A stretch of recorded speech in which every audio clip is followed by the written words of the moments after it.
I woke up at 3:14 a.m. The room was too quiet.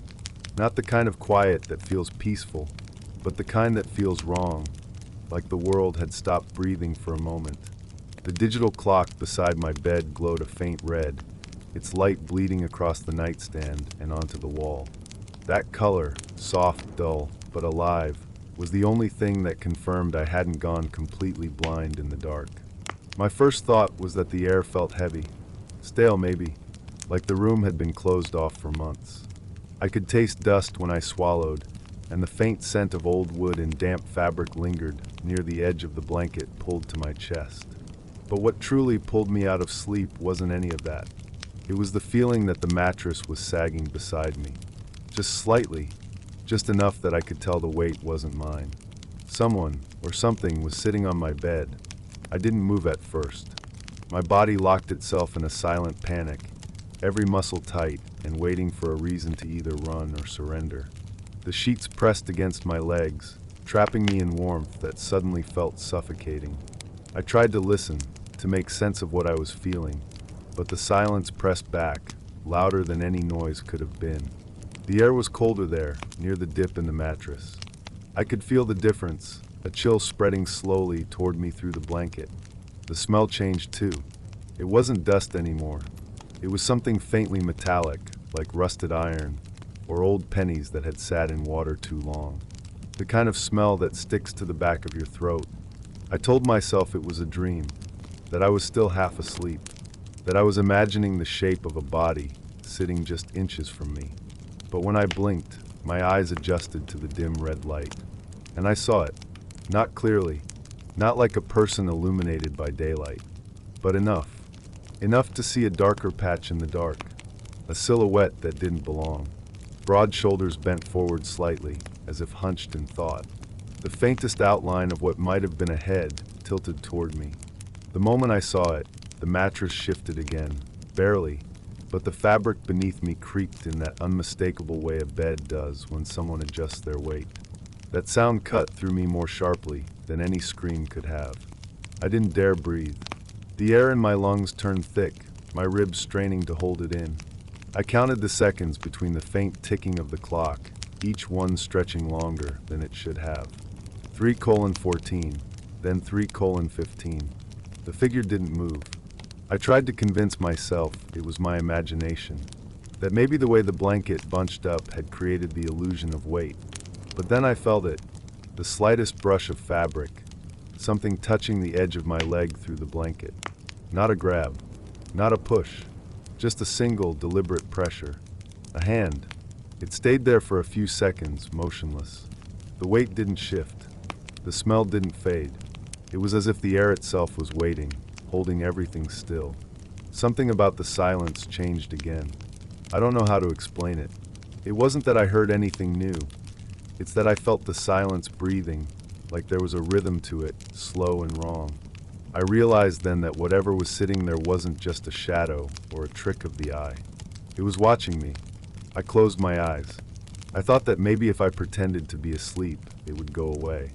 That whatever it was would lose interest. But my eyelids weren't protection. In the dark behind them, I saw shapes forming anyway. Not real, not solid, just the ghost of an image burned into my mind. A face that wasn't a face. Empty sockets that blinked without light. It was sitting so close that I could almost hear the sound of air moving where its breath should have been. Then a sound, a creak from the foot of the bed. The old wood frame trembled slightly. The weight shifted, moving closer. It wasn't a quick motion. It was slow, deliberate, like something crawling up through a thick fog, careful not to disturb it. The blanket tightened over my chest. My heartbeat was the only thing I could hear now, loud and irregular, pounding against my ears. And then, the bed went completely still again. The dip was right beside my ribs now, close enough that if I turned my head, I could have brushed against whatever it was. But I couldn't move. I didn't want to move. Every instinct in me screamed to stay still, stay quiet, and let it pass. I could feel that faint vibration, something like the hum of a refrigerator or a low growl muffled by distance. It came from the figure itself, like it was alive but not breathing. At some point, I realized that the temperature in the room had dropped. My breath came out in a faint mist, visible even in the dim red glow of the clock. The walls looked darker, the shadows thicker. I could hear the faint drip of condensation from the window frame, like water running down the glass. Outside, the wind was gone. The world had gone mute. The next sound I heard was softer, smaller, like the faint rustle of fingers brushing fabric.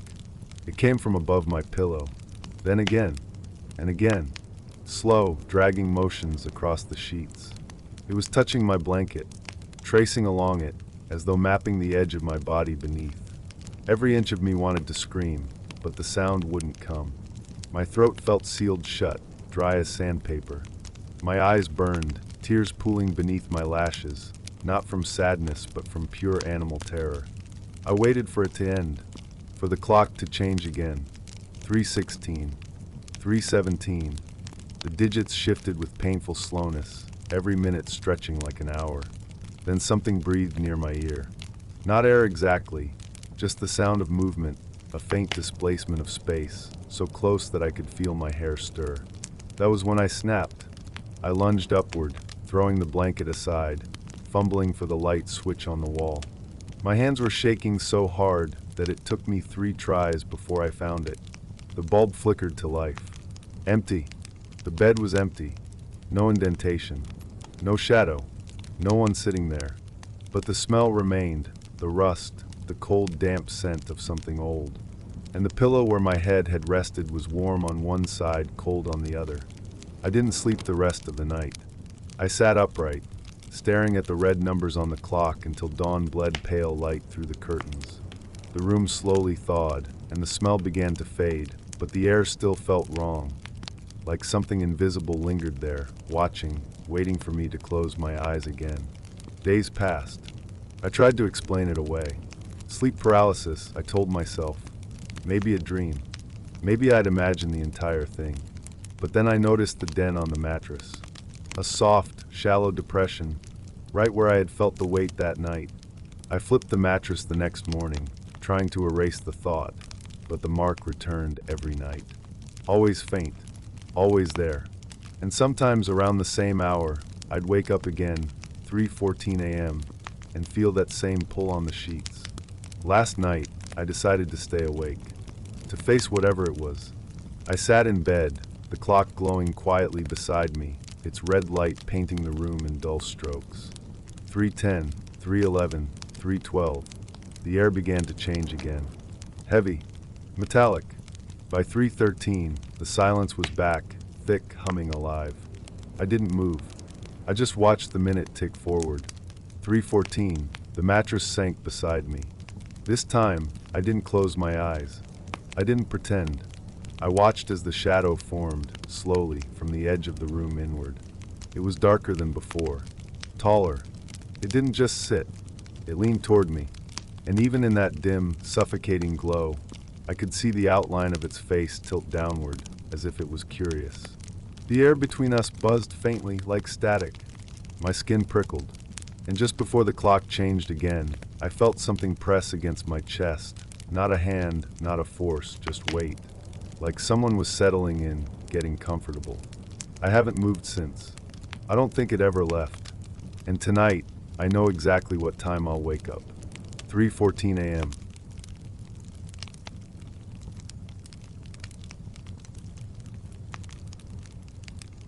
I think I first noticed something wrong about 3 nights ago. It started with a sound, soft, almost meaningless, the kind of thing you'd ignore when you're half asleep. But sometimes the smallest things, they don't fade away. They dig into the back of your mind, replaying, whispering, convincing you it was real. It was around 2:47 a.m., the kind of hour that feels detached from time itself. The room was wrapped in a heavy darkness, not complete, but thick enough that the edges of things seemed to melt into the shadows. The only light came from the thin slit between my curtains, where the orange street lamp outside leaked a faint glow across my floorboards. I remember lying there on my back, staring at the ceiling fan that wasn't moving. The silence had weight. It pressed against my chest. Then, the sound came again. A soft shuffle. Not quite a footstep. It came from near the closet. I turned my head just slightly. My eyes were already adjusted to the dark, but the shape of the closet door was only a deeper patch of black against the wall. The door was closed, like always. I remember thinking maybe I'd imagined it, the kind of sound you hear when you're drifting between sleep and consciousness. But I wasn't imagining the next sound. A low creak, like wood flexing under weight, like someone was standing just behind that thin door. I told myself it was the house settling, the old frame expanding and shrinking with the night air. But then something inside me, a part that doesn't rely on logic, started to whisper, "No, that's movement." And that's when I saw it. In the dim orange spill of light from the window, I could make out a shape, a tall outline beside the closet door. Not moving, not swaying, just standing there. At first, I thought it might be a trick of the shadows. The clothes hanging from the doorknob, maybe. But no, the shape was wrong. Too tall, too still. The top of it nearly brushed the ceiling. My heart slowed down instead of speeding up, like it didn't know how to react. I blinked. The shape didn't change. I tried to convince myself to move, to reach for the lamp beside my bed. But I couldn't. It wasn't paralysis. It was fear doing what fear does best, making your body betray you. The silence stretched. The sound of the clock on the far wall, tick, tick, tick, felt too loud. Then, right as I was about to force myself to sit up, the shape moved. Not a full step, just a shift, a subtle slide like it had leaned forward a little, noticing I was awake. My skin went cold, the way it does when you realize you're not alone. I reached for the lamp. My fingers trembled so badly that when I finally turned it on, the light flickered once before stabilizing. The room came into focus. The corner beside the closet was empty. There was no one there, just the half-open door, a few shirts hanging, and the smooth white wall behind them. But the thing is, I know what I saw before I turned the light on. That outline didn't come from a shadow or from my imagination. It had form. It had presence. I didn't sleep much that night. Every time I closed my eyes, I could feel eyes on me from that corner. I left the light on until morning. The next night, I tried to rationalize it. Maybe I'd been dreaming with my eyes open. Maybe it was stress, exhaustion, the tricks your brain plays when you're half between worlds. But that logic didn't hold long, because at 3:09 a.m., it happened again. This time I was awake, scrolling through my phone with the brightness dimmed low. That same faint shuffle came from the closet. The same small creak, almost polite, as though whatever was inside didn't want to be too loud. I sat up immediately. The air felt heavier, like something was breathing in the room with me. My eyes darted toward the closet door. It was closed, but not all the way. There was a sliver of darkness between the frame and the door, just enough that you could imagine someone's eye peering through it. I stared at that gap until my eyes watered. Nothing moved, but I could feel it again, that subtle, oppressive awareness of being watched. A chill brushed the side of my neck, soft but deliberate, like a finger tracing the edge of my skin. The air smelled different too. Stale. Old. Like dust that hadn't been disturbed for decades. I turned the lamp on again, and once more, the room was exactly as it should be. But that night, I noticed something new. The closet door was open wider than I remembered, just by an inch. I didn't touch it. I didn't sleep. By the third night, the fear had evolved into something quieter, colder. Not panic, just a steady pulse of dread. I left the lamp on from the start, thinking light might keep whatever it was away. Around 3 a.m., I must have drifted off, because I woke to the sound of something breathing. Not deep breaths. Not human. A slow, hollow sound, like air being pulled through the gaps of dry wood. My first instinct was to check the lamp. It was still on. The light should have made me feel safe. But the breathing didn't stop. It was coming from the closet. I could hear the faint rasp of air moving in and out, steady, patient, as though it had been waiting for me to wake. I turned my head slowly, forcing my eyes toward the sound. The closet door was open halfway now. Inside was only darkness. The kind that seems thicker than shadows, like something absorbing the light. The breathing grew louder, closer. Then it stopped, right as I sat up. Silence. I waited, my hand hovering over the switch of the lamp. And then, just before I could move, the air in the room shifted. You can feel when something moves in the dark, even if you don't see it. The way the space changes. The pressure of it. Something was standing beside my closet again. I could feel it towering, just out of the circle of light, waiting. I turned the light off this time. I don't know why. Maybe part of me wanted to prove it wasn't real. The second the room went dark, I saw him again. The outline was back, tall, motionless, impossibly still. His head tilted slightly to the side, like a question. His form was wrong, stretched somehow, as though his body didn't quite fit inside the shape of a man. And then, he took one slow step forward. The sound was almost inaudible, a faint drag of something rough against the wooden floor. Another step. Closer. The streetlight outside flickered, and for half a second, I thought I saw the faintest glint of something reflecting light. Eyes, maybe. Or teeth. I slammed my hand down on the lamp switch. Light filled the room. The space beside the closet was empty again. No shadow. No man. But the closet door was open all the way now. And on the inside of the door, near the bottom, I saw a long smear, something like a handprint, dark and oily, dragging downward. I didn't touch it. I didn't go near it. I moved out of that room the next morning. I told myself it was ridiculous, just a trick of exhaustion, of paranoia. But I still remember how that room felt when the lights were off. It didn't feel empty. I live in a new apartment now. Smaller. Brighter. No closet doors, just open shelves. And for a while it helped. Until last night. I woke up at exactly 3:14 a.m. The air was still silent. And then from the corner near the wall came that sound again.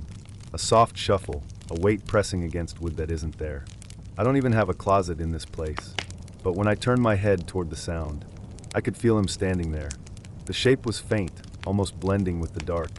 Tall, still, waiting. And for the first time, I didn't reach for the light, because I realized something. He only disappears when the light comes on. But that doesn't mean he's gone. It just means he's waiting for it to go dark again.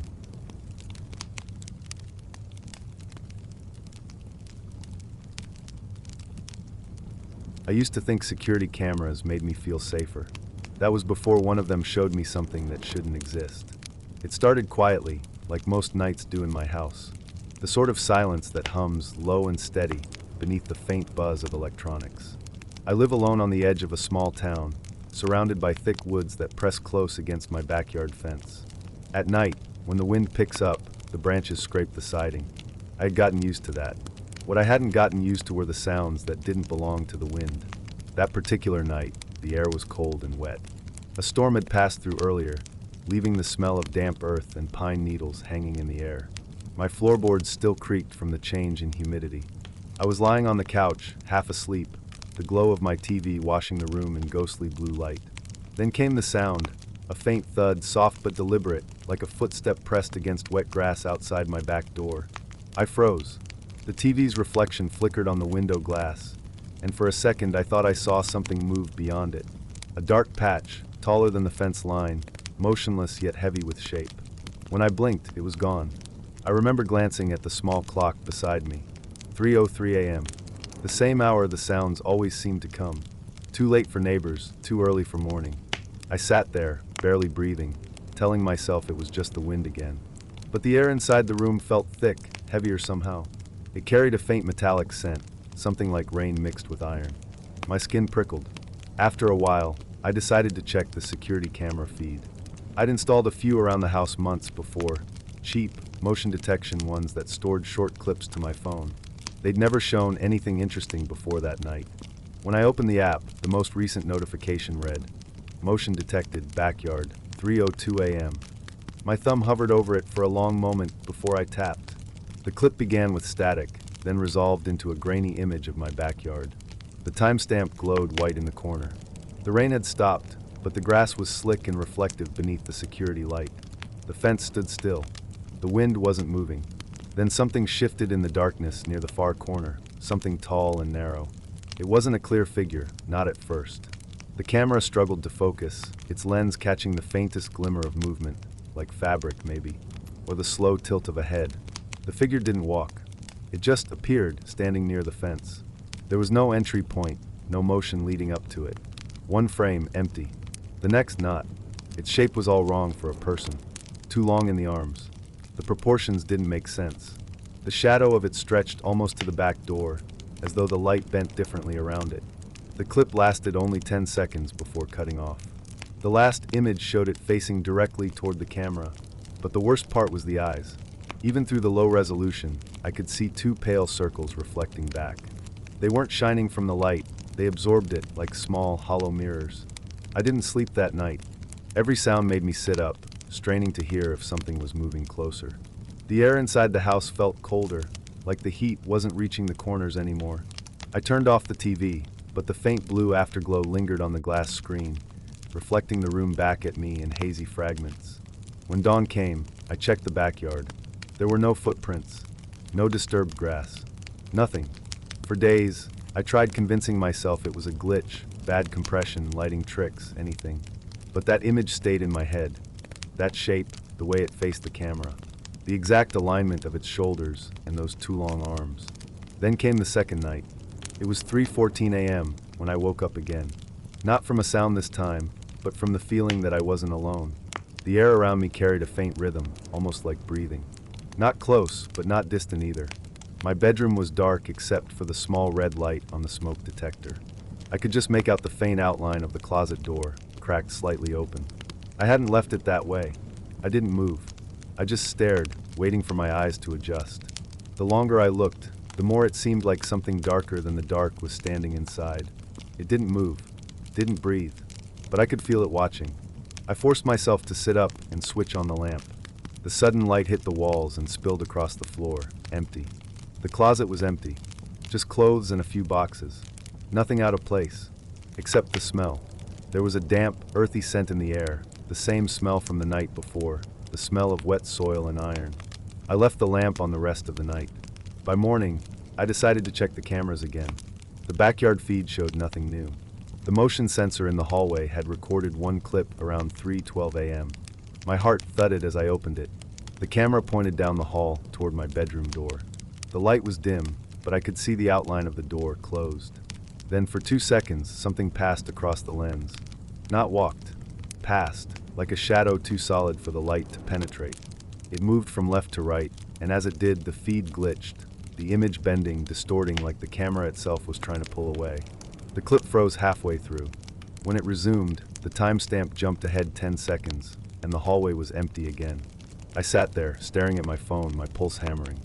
I didn't know if I should delete the footage or save it, but some part of me, some instinct I couldn't name, needed to know more.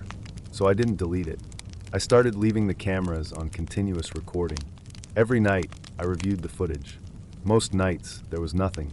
But every few days, there'd be a flicker, something in the corner of a frame, something standing too close to the fence, too close to the glass door.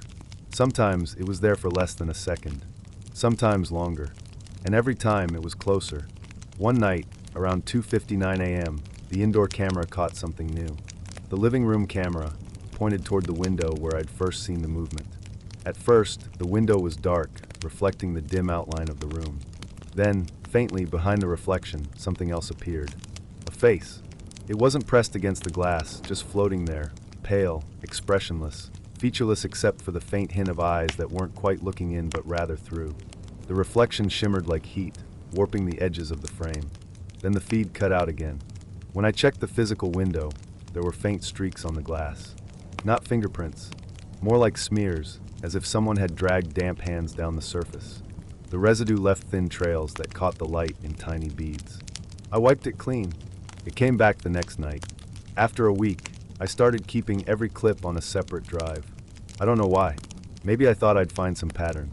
Maybe I wanted proof that I wasn't losing my mind. But then came the clip that made me wish I'd never bought those cameras at all. It was timestamped 3:14 a.m., the same minute I'd woken up before. The feed opened to the view of my bedroom. I'd left the camera on the dresser, facing the bed. In the first few seconds, I was there, sleeping, motionless under the covers. Then, at the edge of the frame, the closet door began to open. Not all at once. Slowly, carefully. The darkness inside seemed thicker than the rest of the room, as though the lens couldn't focus on it properly. And then, from within, that same figure emerged, the same one from the backyard footage. It didn't step forward. It unfolded, long limbs stretching, body bending out from the shadows in impossible angles. It stood beside the bed, watching. My sleeping self didn't stir. Its head tilted slightly, almost curious. Then it turned, looking directly at the camera. The moment its face filled the frame, the video went dark. No static, no sound, just a total absence, like the feed had been swallowed. The next morning, when I checked the camera, it was dead. The battery had drained overnight. The other cameras, though, all fine. I haven't watched the footage again since that night. I still have it, saved on a drive I keep in a drawer, though I can't bring myself to delete it, because I know what I saw on that screen. And sometimes, when I wake up around 3 a.m., like clockwork now, I can still feel that same weight in the air, that same stillness pressing against the house. Sometimes I look toward the closet, and even though the door's closed, I can smell the damp earth again. The same smell that lingers when I check the camera feed. The same smell that reminds me what I saw. And every time I do, I realize something else, something I didn't notice before. In the final few seconds of that clip, just before the camera went black, the figure wasn't just watching me. It was moving closer, and its hand was reaching for the lens, reaching from my side of the room. I haven't turned on the cameras since, but sometimes, when I pass the monitor in the hallway, I see a faint glow on the screen, like the feed is still alive. And in that faint blue reflection, just for a second, I can see something standing behind me, watching, waiting for 3 a.m. to come again.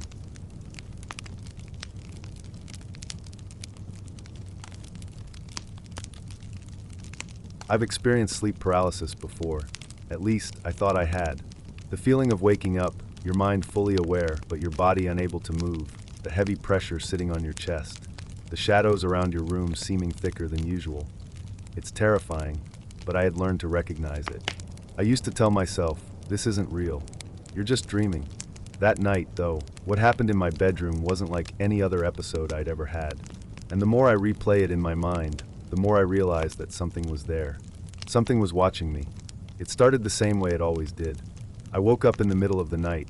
My eyes opened before I could remember what had stirred me. The room was heavy with silence, except for the faint hum of the ceiling fan. The light from the street outside pressed dim, orange stripes through the blinds, barely cutting through the dark. For a moment, I didn't realize I couldn't move. I just lay there, staring at the ceiling, feeling the dry air slide in and out of my nostrils. Then as I tried to shift my arm, it hit me, the stiffness, the weight. My entire body was pinned. My limbs were locked against the mattress, as if something invisible held them down. I tried to twitch my fingers. Nothing.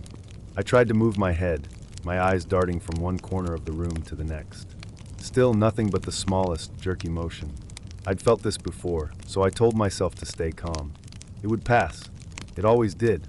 But then the air in the room shifted. Not just in the way it usually did when I panicked. It changed. The silence deepened, as though sound itself had been sucked out of the room. And underneath the faint hum of the fan, I heard something else. A creak. Soft. Close. My eyes flicked toward the doorway.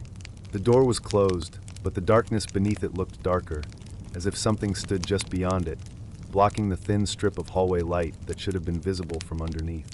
I wanted to tell myself it was just my eyes playing tricks. That's what they do when you're half asleep. But the shadow under the door wasn't still. It shifted, slowly. I could hear the faintest drag of weight against wood, like bare feet sliding across the floor. The air was colder now, too.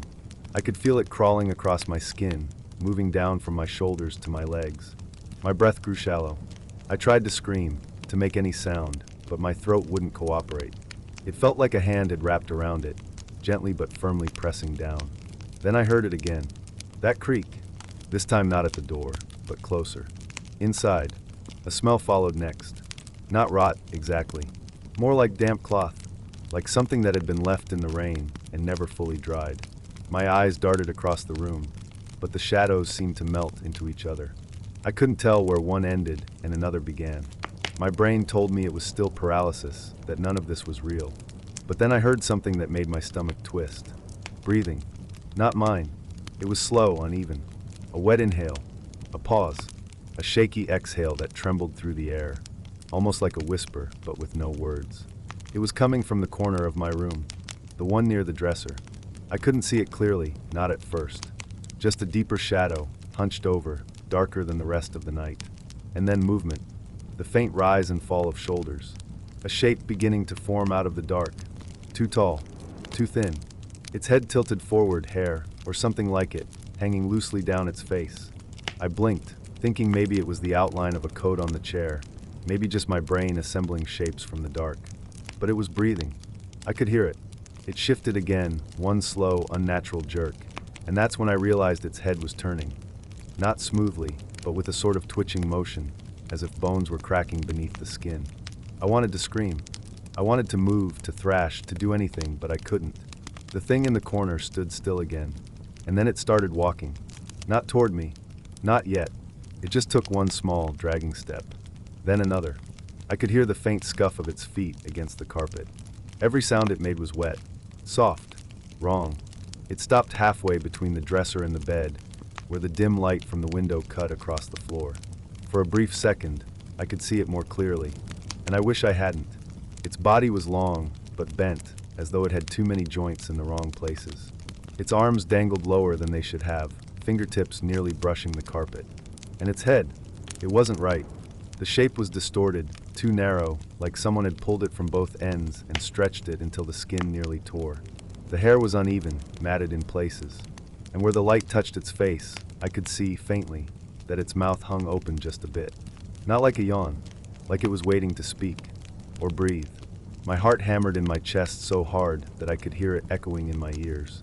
I tried again to move, to twitch even one finger, but nothing. Then it did something that froze me more completely than the paralysis ever could. It tilted its head up. Until now, its face had been turned toward the floor. But slowly, so painfully slow, it lifted its head, vertebrae cracking with each degree of movement. And it looked straight at me. I can't explain what that was like. The eyes, or what should have been eyes, were hollow like two deep sockets filled with shadow that seemed to move on its own. And yet, I knew it was looking at me. The way you know when someone stares at you through a crowd. I could feel it. That presence pressing down on my chest wasn't sleep paralysis anymore. It was it. It was aware of me. And then it smiled. Not wide, not grotesque, just enough that I could see a glint of something wet where its lips should have been. The skin around its mouth didn't stretch like a human's would. It cracked. For a long time, neither of us moved. It stood there, breathing that ragged, wet rhythm.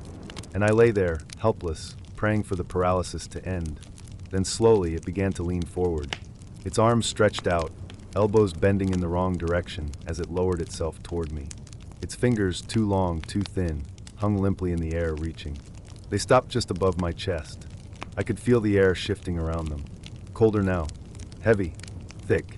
The thing tilted its head again, studying me like I was some strange insect it didn't understand. And then for the first time, I realized I could move my eyes again. Just slightly. I tried to blink, to break whatever trance held me, but the motion was enough to draw its attention. Its entire body twitched in response, its head jerking toward me with a sharp, unnatural snap. The sound it made when it moved, it wasn't human, like a bone dragging across metal. I wanted to scream, to thrash, to do anything, but it leaned closer instead. Its face was now inches above mine. The smell was unbearable. Mildew, old sweat, and something faintly metallic. It exhaled, and the air that came out was colder than ice. And then, it spoke. Not in words, not in a language. It was a sound, a wet hiss mixed with a shuddering moan that vibrated in my skull. My mind screamed at me to wake up, to do something, anything, but I couldn't.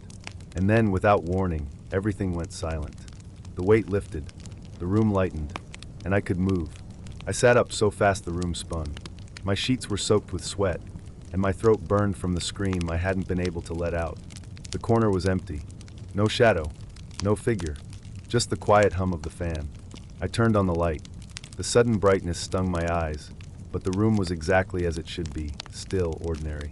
I told myself it was just another episode, that my brain had conjured the whole thing in that strange half-state between dreaming and waking.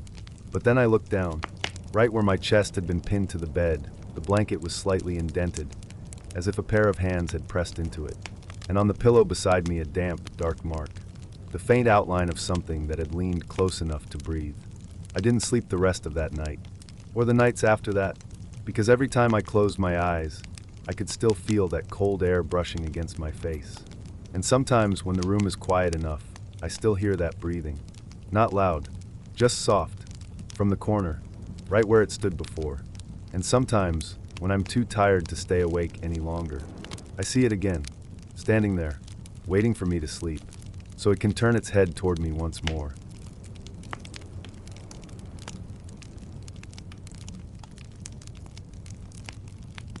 The first night it happened, I thought it was just the wind. It had been raining for hours, and the air outside felt swollen with dampness. The walls of my old house seemed to breathe with it, expanding, contracting, groaning in places where the wood had swollen from years of weather. I was lying in bed, half asleep, when I heard the faintest sound of the latch clicking open. It wasn't loud, just subtle, a gentle, metallic shift that made my eyelids flutter open. I remember staring into the dark, confused, the faint glow from the street lamp outside leaking through the blinds and carving pale stripes across the floor. The door, I was sure, had been closed. I always closed it. It creaked slightly when it opened, and I knew the sound of that creak like the back of my hand. But that night, it didn't creak. It just opened. There was no footstep that followed, no breeze to explain it. Just the sense that the air had changed, heavier, colder, as though something had entered the room and stood still, waiting. I pulled the blanket up to my chest and listened. Minutes dragged by, long enough that my pulse finally slowed, and I convinced myself it must have been the draft. But it didn't stop after that night. The next night, I made sure to close the door all the way, pressed it until the latch clicked. I even tested it, pushing against it to make sure it held. Then I crawled back into bed, turned off the lamp, and waited for sleep. I don't remember drifting off. I only remember the sound. Click. Soft. Deliberate. The same as before. My eyes opened to the same narrow bands of streetlight across the floor. The door was open again, just a few inches this time.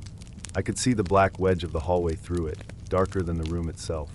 I could almost feel the coldness seeping in through that thin gap, like invisible fingers stretching into the room. It was 3:07 a.m. I checked the clock because I wanted to know. I don't know why that mattered.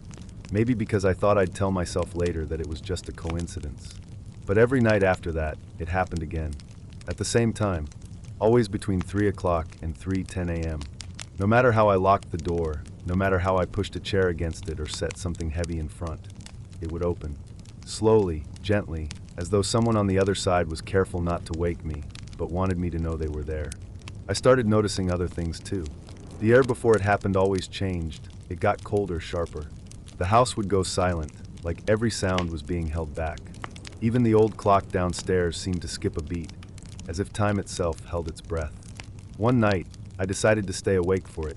I turned off the lights early, laid in bed pretending to sleep, but kept my eyes half open. I didn't move, didn't breathe too loud. I wanted to see it happen, to prove to myself it wasn't real, that it was just my mind inventing patterns in the dark. The clock's red digits glowed faintly on the nightstand. 2:57, 2:58, 2:59. Then it started. It wasn't the click this time, it was a shift. The air pressed inward, like the room itself had inhaled. My skin prickled. The door handle turned, so slow it barely moved, then froze.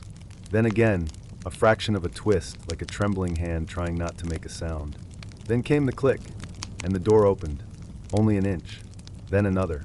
Then the faint creak as it widened into a shadowed gap.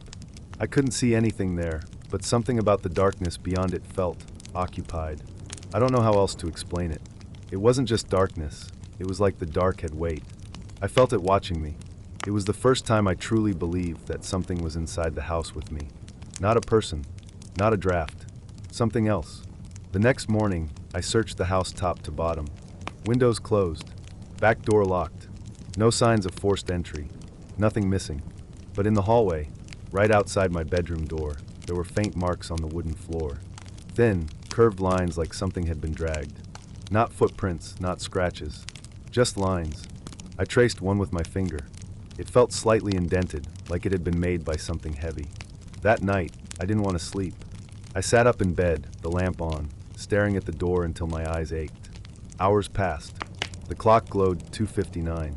And then, even with the light on, the door began to open. The handle turned slowly, like before, deliberate and patient. The latch gave, and the door eased open without a sound. I stared, unable to move. The light didn't help.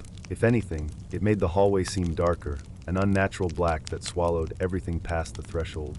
The air that came in smelled like dust and something faintly metallic, almost like rust. It crawled across the room, thin and cold, reaching all the way to the bed. I didn't sleep that night. By the fifth night, I started locking the door with a metal latch I'd installed myself. I even pushed a heavy dresser against it. It didn't matter. At 3:03, I woke to the sound of wood scraping. The dresser moved. It wasn't fast. It slid slowly, like something was nudging it inch by inch. I could hear the friction of the wood against the floor, steady and deliberate. Then the latch began to rattle, faintly at first, then harder, until it gave a short metallic ping and loosened. The door opened. Not wide, just enough for a hand to fit through. But I didn't see a hand. I saw something else. A shape, too dark, too still. Almost like smoke that had formed a human outline. It didn't move, didn't breathe. It just stood there, half hidden behind the edge of the door. I could feel it looking at me, though there were no eyes I could see. Just presence. I pulled the blanket up, frozen. The smell of rust was stronger now, mixing with something damp, like wet earth. It stayed there for what felt like forever. Then slowly, the door eased shut again. The latch clicked back into place on its own. I didn't move until morning. Every night after that, the same pattern continued. Always at 3 a.m., always the door. Sometimes it opened only an inch, sometimes wider. Once, I woke to find it completely open, the hallway black and empty. But one night, the last night I spent in that house, it didn't stop at the door. I remember waking to the sound of the hinges creaking louder than usual. The door didn't just open, it swung open this time, all the way until it hit the wall. I sat up, heart pounding so hard it felt like my chest would crack. The darkness beyond wasn't still anymore. It moved, slowly, like mist shifting in place. I couldn't make out a face, but there was definitely something there, taller than a person, its outline jagged wrong. The smell filled the room, that metallic rot crawling into my lungs. The sound of my own breathing was deafening. And then something stepped forward. The floorboards creaked under its weight, soft, measured, one step at a time. My whole body tensed. I could hear it stop beside the bed. The air was freezing. I could feel the cold radiating from it, like a breath that wasn't mine. I couldn't move, couldn't scream. All I could do was stare into the dark, my heart thundering in my ears. Then, without warning, the blanket was pulled, not ripped, not yanked, just lifted, slow and smooth, as if something unseen was peeling it away from me. The light from the clock flashed 3:14 a.m. That's when it leaned closer. I could feel it, the faint weight of something pressing the mattress beside me, the air compressing near my ear. And then the faintest whisper of movement, like someone breathing in. But it didn't exhale. It just stayed there, hovering. And in that moment, I realized the sound wasn't from breathing. It was the slow, wet sound of something opening and closing, like lips that didn't quite understand how to move. I don't remember what happened next. Maybe I blacked out. Maybe it left. When I woke, it was morning. The door was shut. Everything was silent again. But the blanket that had been pulled off was now lying neatly at the foot of the bed, folded. That was the last night I spent there. I moved out the next day, leaving almost everything behind. But even now, sometimes, when I wake in the middle of the night and look toward the door of my new apartment, I swear I can still hear that same faint click, the sound of a latch giving way, right around 3 a.m.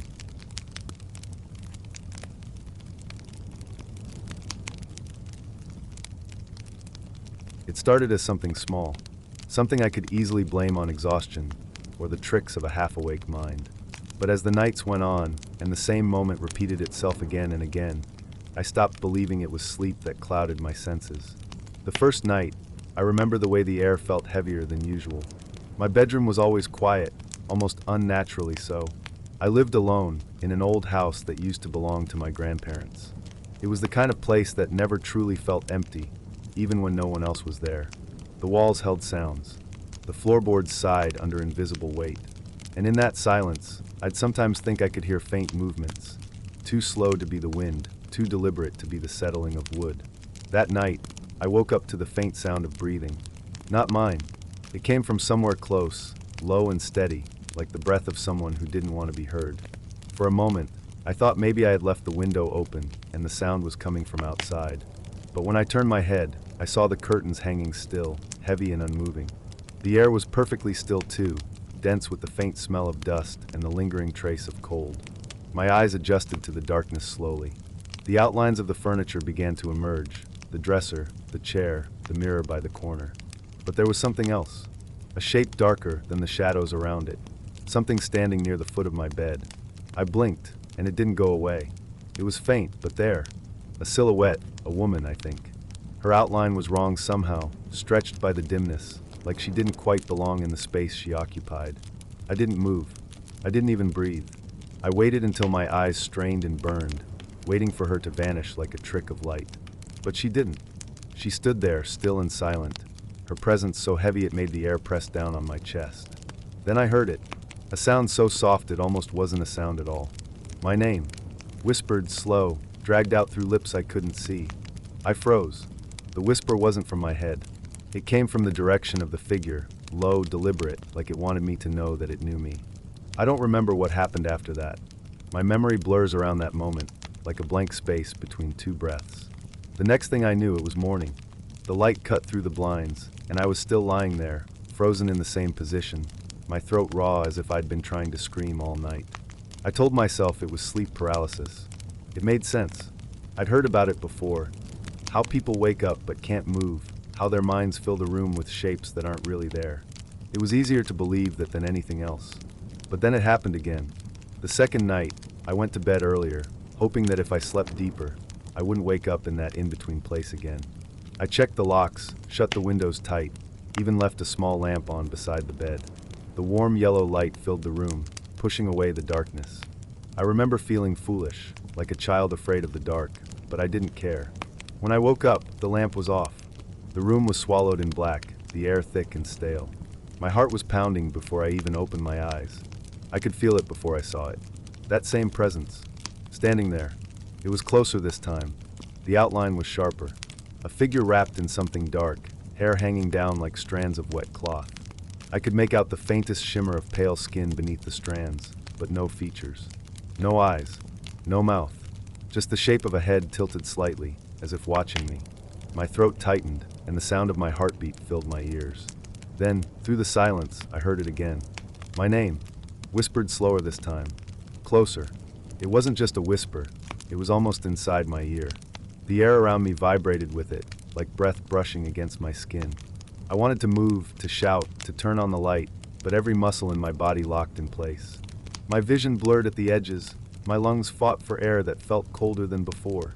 When I finally gasped awake, morning had already come. The lamp was still off, the bulb cold to the touch. I checked the plug, it hadn't come loose. It was still connected, still perfectly fine. I left the house that day. I told myself I needed fresh air, that I'd been working too much, sleeping too little. I went to a cafe, sat by the window, and tried to convince myself that I was imagining everything. But all day, I couldn't shake the feeling that someone was watching me. Every time I glanced at my reflection, in the glass, in my phone screen, I could swear I saw the faint suggestion of someone standing just behind me. By the third night, I didn't want to go to bed. I kept every light in the house on, every door open, as if light and space could protect me from whatever it was that waited in the dark. But eventually, exhaustion won.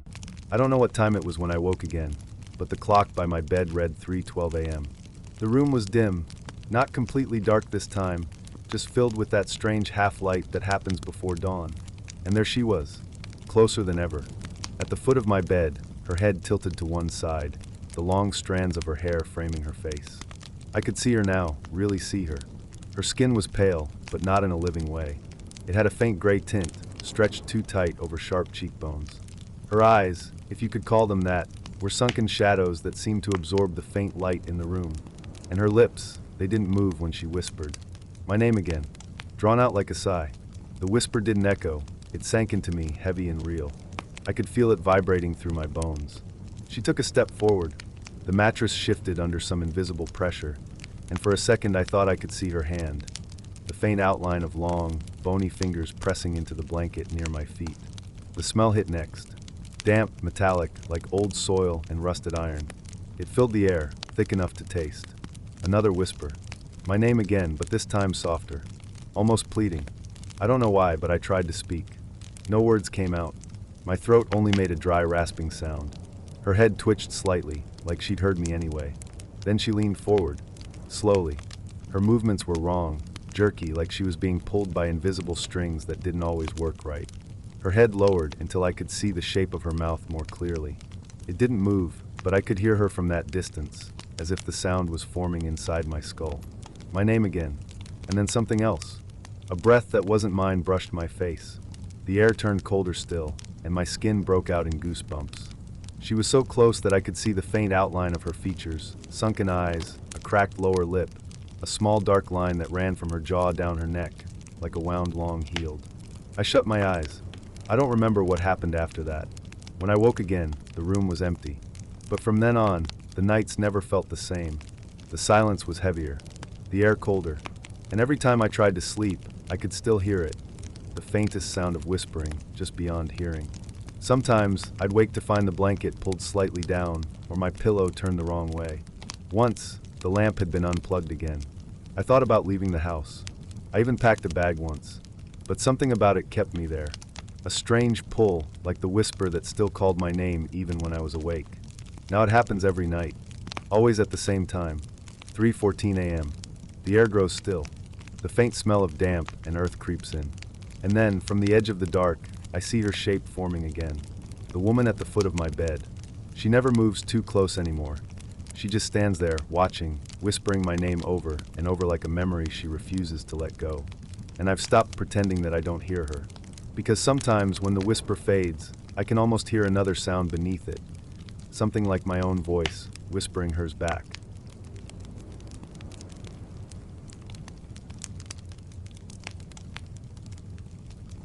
It started as something faint, so faint that, at first, I wasn't even sure it was real. A slow, rhythmic sound, muffled by the heavy blanket that covered half my face. I remember the way my body refused to wake fully, how my mind floated in that fragile space between dreaming and consciousness. My eyes were still closed, but my ears had already noticed it. A sound that didn't belong to me. Breathing. Not the quiet, subtle kind that escapes your own lungs while you sleep. This was deliberate, weighty. It had a cadence, an almost mechanical rhythm. Inhale, exhale, but it wasn't syncing with mine. That's what made it so terrifying. Two patterns of breath in the same room, crossing over each other, overlapping. At first, I tried to rationalize it. Maybe it was the wind outside, maybe the vent.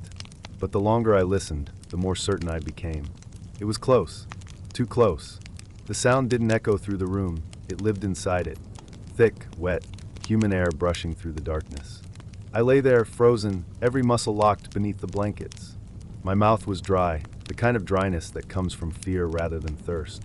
My heart thumped once, heavy and deliberate, and then again, faster this time. The sound didn't stop. Whoever, or whatever, was breathing in my room wasn't in a hurry. I cracked my eyes open just slightly. The room was faintly illuminated by the orange glow from the streetlight outside.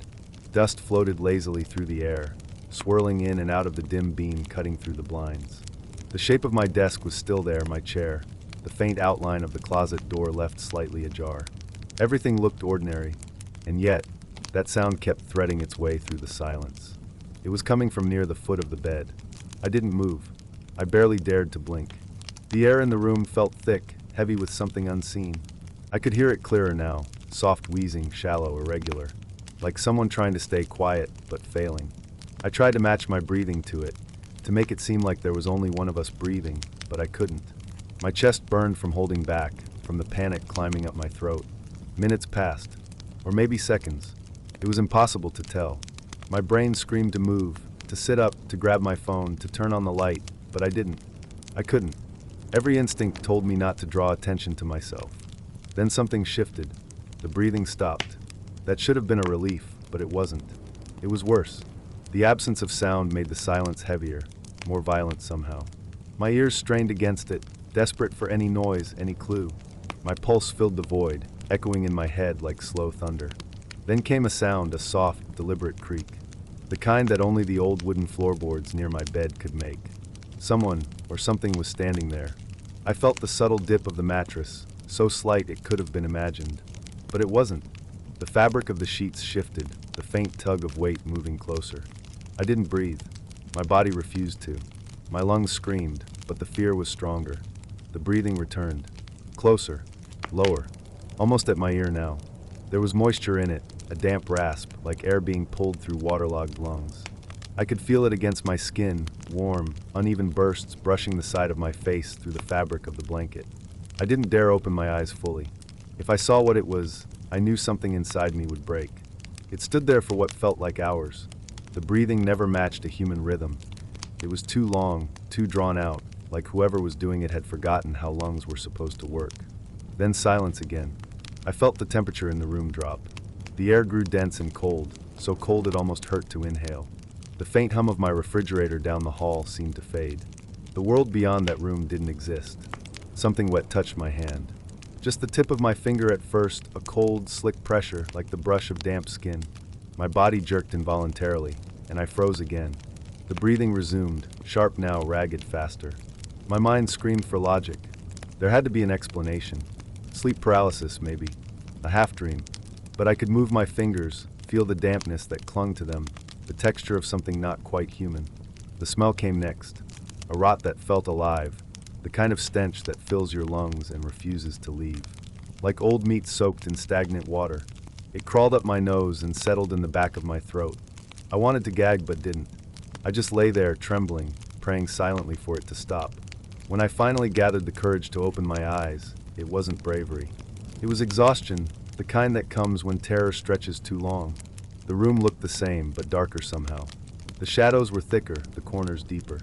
I could still see my desk, my chair, and then something else. Something by the foot of the bed. A shape. Not standing, not moving. Just there. Low to the ground, hunched, with a texture that seemed to absorb the light instead of reflecting it. The outline wasn't clear. It pulsed slightly, like a mirage, like heat waves on asphalt. But there were details that broke through the haze. A hand, or what looked like one, long and bony, resting against the blanket. It didn't move, but the breathing did. Slow, deep, inside the dark hollow of the thing's chest, or where its chest should have been. The sound filled the room again, impossibly loud and yet somehow internal, like it was vibrating through my bones. I stared, frozen in that moment, until the edges of my vision began to blur. The longer I looked, the less it resembled a person. The limbs were too long, the proportions wrong. I tried to blink it away, hoping it was just a trick of the low light. But it stayed. Then it started to crawl. The sound of skin dragging against the floor, a slow, sticky pull, moved closer and closer to my face. Each motion seemed deliberate, patient, like it was savoring every inch it gained. My chest tightened until I could hardly breathe. I don't remember screaming. I don't think I did. The fear was too deep for that. I reached blindly for my phone on the nightstand, my fingers shaking violently. The faint click of my finger hitting the button was deafening in the silence. The screen lit up, flooding the room with a harsh blue glow. There was nothing there, just the empty foot of my bed. The carpet, my blanket, slightly wrinkled.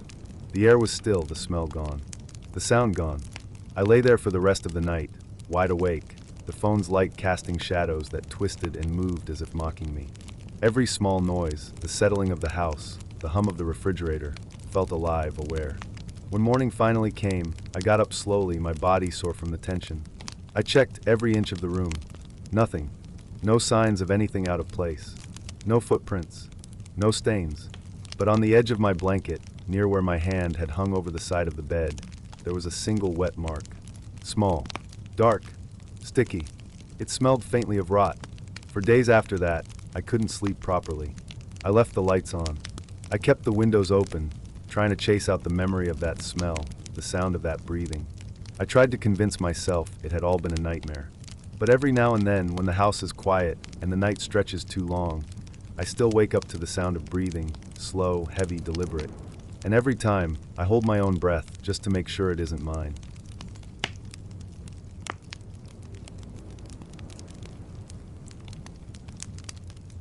It started with the faint sound of scratching, barely there, like fingernails grazing against fabric. At first, I thought it was the old oak tree brushing against the siding outside my daughter's window again, the one that always made that soft, repetitive rasp when the wind picked up at night. But that night, there was no wind. The air was completely still.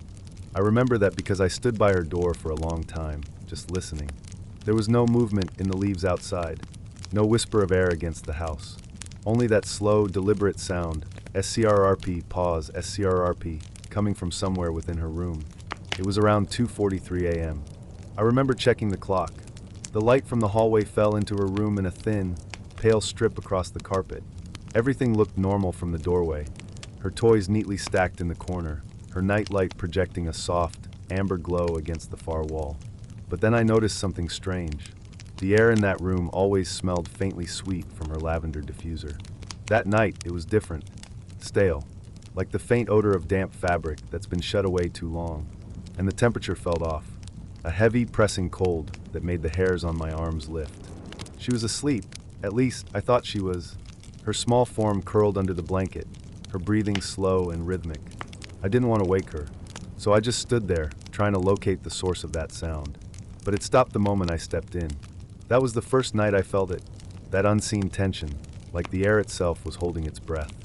I told myself I was imagining it, that maybe she'd kicked at the wall in her sleep, or that a branch had shifted. I closed the door quietly and went back to bed. But it didn't stop there. The next morning, she looked tired. Her eyes were heavy, ringed faintly with shadows. She didn't say much over breakfast, just pushed her cereal around until it went soggy. And later that day, when I tucked her in for her afternoon nap, she whispered something that made my skin prickle. She said a man had been in her room. Not in the vague, childish way kids sometimes say things to test reactions. No, this was different. She said it with the stillness of someone who knew it was true. Her eyes fixed on a point beyond my shoulder, somewhere near her closet. A man, she said, had been standing there while she was sleeping.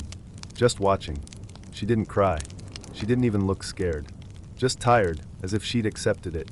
That night, I checked every lock, every window. Even the crawl space under the stairs. Nothing. The house was quiet. Still. Empty. But when the clock hit that same hour again, the scratching came back. This time it was slower. Drawn out, deliberate, almost like something testing how much noise it could make before I'd notice. I froze halfway up the stairs. The sound wasn't outside. It was underneath. It came from directly below her room, where the crawl space ran the length of the house. I didn't go down there that night. I just stood at the top of the staircase, every muscle tensed, listening to that faint rasp of something moving beneath her floorboards. Over the next few nights, things grew worse. She stopped sleeping. She'd wake up crying, trembling, saying the man was back. She said he didn't talk. He just stood there, at the corner of her room near the closet door. She said sometimes she could hear him breathing. I tried to reassure her, but every time I entered that room, I could feel it too. That heavy, oppressive silence that didn't feel like emptiness, but presence. The lavender smell was gone completely now, replaced by something faintly metallic, like old coins or rusted pipes. And that cold, it never left the air. I set up a baby monitor just to calm myself, the kind with a night vision camera that captures even the slightest movement. For 2 nights, it showed nothing unusual, just static and the small outline of her sleeping form under the covers. But on the 3rd night, I saw him. At first, it was just a faint distortion, a smudge of darker shadow against the already dim backdrop of her room. Then, frame by frame, the shape became clearer, something standing beside her bed. Tall, motionless, its head tilted slightly downward as if watching her breathe. It didn't move like a person. It didn't shift its weight or sway naturally. It was fixed. The figure was only visible for a few seconds before the feed flickered and went completely black. When I rushed into her room, she was still asleep. Nothing seemed disturbed, but the air was freezing and that same faint, metallic odor hung thick. The following morning, I reviewed the footage again. Every time the figure appeared, the timestamp was 2:43 a.m., the same time I'd first heard the scratching. I tried to rationalize it. Maybe a reflection, a trick of light, maybe even a glitch in the infrared. But deep down, I knew better. Because that same night, I woke to the sound of something heavy shifting across the floor above me. A dragging sound, slow and uneven, as if something was being pulled. I grabbed the flashlight and climbed the stairs, trying not to make a sound. At the top, the air grew colder again, like stepping into a refrigerator. Her door was half open. The flashlight beam trembled as I aimed it toward the bed. She was sitting upright. Her eyes were open, but she wasn't awake. She was staring straight ahead, at the space beside her bed. The beam followed her gaze and landed on him. At first, I thought it was a trick of the beam reflecting off the window, but it wasn't. There was a shape there. Tall, too tall to be human. The outline of a man, but wrong. His shoulders sloped too low, his arms hung too long, his head bent too far forward, almost as if his neck was stretched. He didn't move, didn't even flinch when the light hit him. Just stood there, leaning slightly toward her. My breath caught in my throat. The light flickered, just once, and when it came back, he was gone. The only sound left in that room was my daughter's slow, uneven breathing. After that night, she stopped sleeping altogether. She wouldn't enter her room anymore, and I didn't make her. We both started sleeping in the living room. But even then, she'd jolt awake at exactly 2:43 a.m. every night. I started leaving the lights on, hoping that whatever it was would stay away. But one night, the lights went out on their own. All of them. And the scratching started again. This time, not from the floor or the walls, but from the ceiling above us. I could hear it moving, directly overhead, slowly pacing. And when I dared to look up, I swear I could see faint indentations forming on the plaster, like footsteps pressing from above. I went outside, grabbed the ladder, and climbed up to check the attic. The moment I pushed open the hatch, that same smell hit me. Damp, metallic, sour. My flashlight beam caught something in the corner. Small, pale. It looked like handprints, pressed into the dust. And not just one set. There were dozens. Some small, some large, all reaching toward the hatch. In the far corner, I found the camera. The one I had set up in her room. It was broken clean in half, wires hanging loose, as if it had been ripped from the socket. And in the dust near where it lay, footprints. Bare, human-like, but too long. They led right to the edge of the attic and stopped abruptly at the wall. No exit. No hole. Just stopped. That was the last night I saw him clearly. But the feeling never left. Even now, years later, when I walk past that old room, I can still feel that same dense stillness. I never rented the house again. The walls are quiet, but the temperature drops every night at the same time. Sometimes, when I check the old security system I left running there, I still see it flicker. Just once, around 2:43 a.m., the faint outline of a man standing in the corner of that room. Watching. Always watching.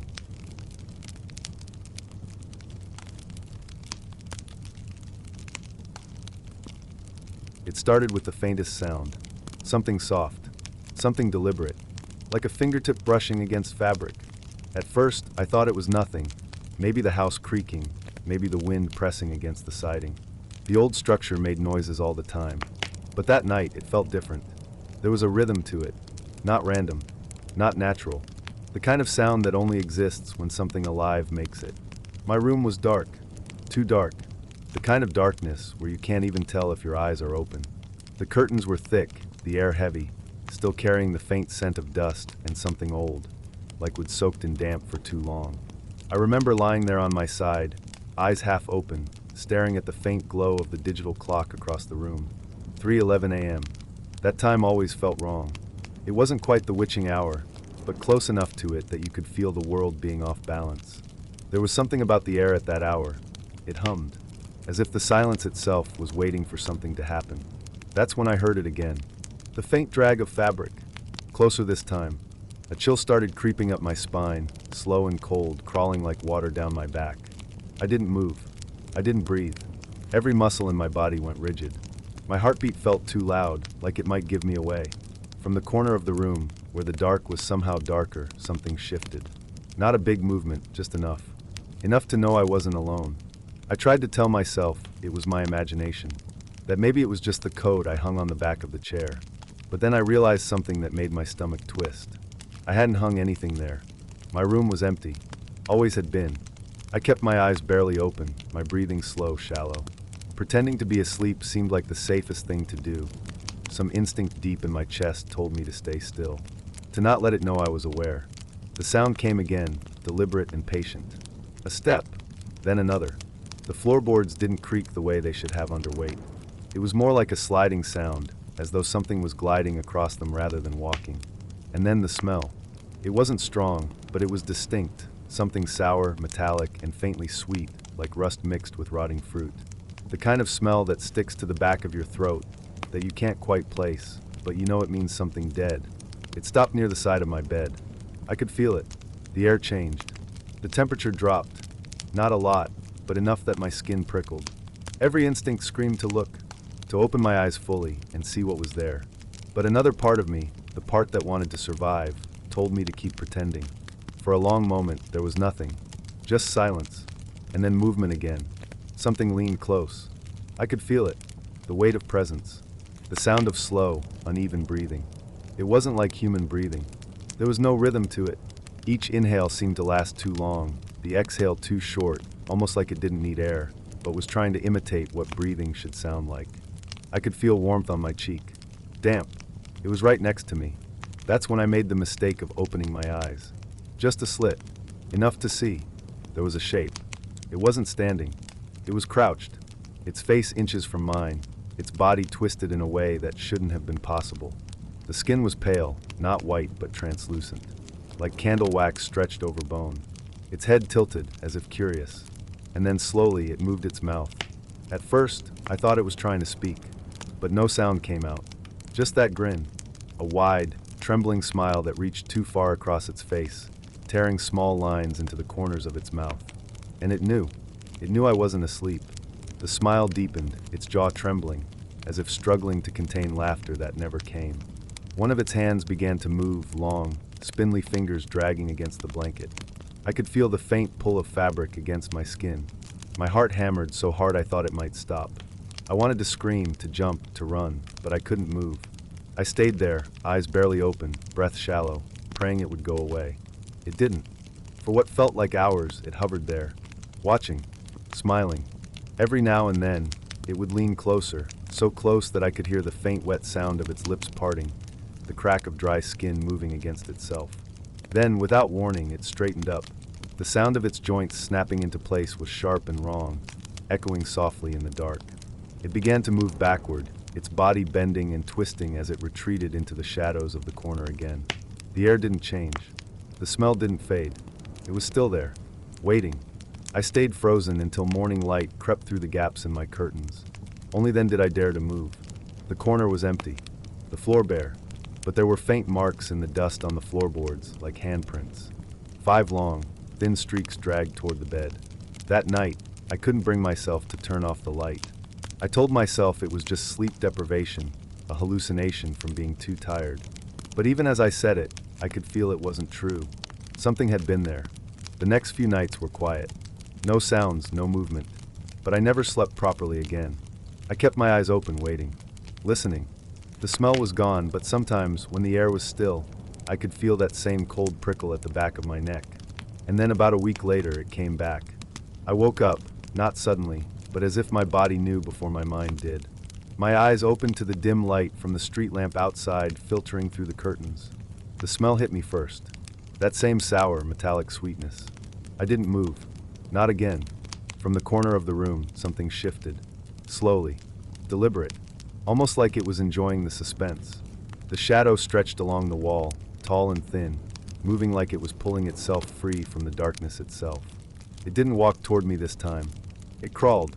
The sound of its hands dragging across the wooden floor filled the room. A faint, sticky noise, like wet cloth being pulled apart. Each movement was slow, careful, deliberate.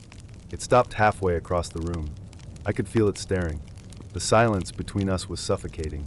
And then, in the faintest light, I saw it tilt its head again. That same crooked angle, like it was studying me. The grin returned. I don't know why I did it, but something in me, some broken instinct, told me to close my eyes and pretend again. Pretend to sleep. Pretend not to see it. Maybe it would lose interest. Maybe it would go away. For a while, there was nothing. No sound. No movement. I almost believed it worked. Then I felt the mattress sink. The weight was light, hesitant, like someone kneeling beside me. The faint drag of breath near my ear returned. I could feel its face hovering just inches away. The smell was overwhelming now, thick and nauseating. My eyes watered. I wanted to scream, but I knew I couldn't. So I stayed there, still, silent. And then, after what felt like forever, something cold brushed against my cheek. A fingertip, tracing a line down to my jaw. It lingered there for a moment, trembling. Then, slowly, the fingertip moved toward my mouth, pressing gently against my lips as if to hush me. The grin widened. It leaned closer, and though my eyes were closed, I could feel it smiling. Not at me. Because of me. Because it knew. It knew I was awake. When morning came, it was gone. But the pillow was damp where that finger had touched me. Not with sweat. Something else. Something that smelled faintly of rust. That night, I slept with the lights on again. And the next. And the next. But sometimes, when I turn over in bed, I still hear it. The faint drag of fabric. The sound of breathing that doesn't match mine. And every time, I do the same thing. I keep my eyes closed. I slow my breathing. And I pretend. Because whatever that thing in my room is, it smiles when I pretend to be asleep. And I think, if I ever open my eyes again while it's smiling, it won't stop.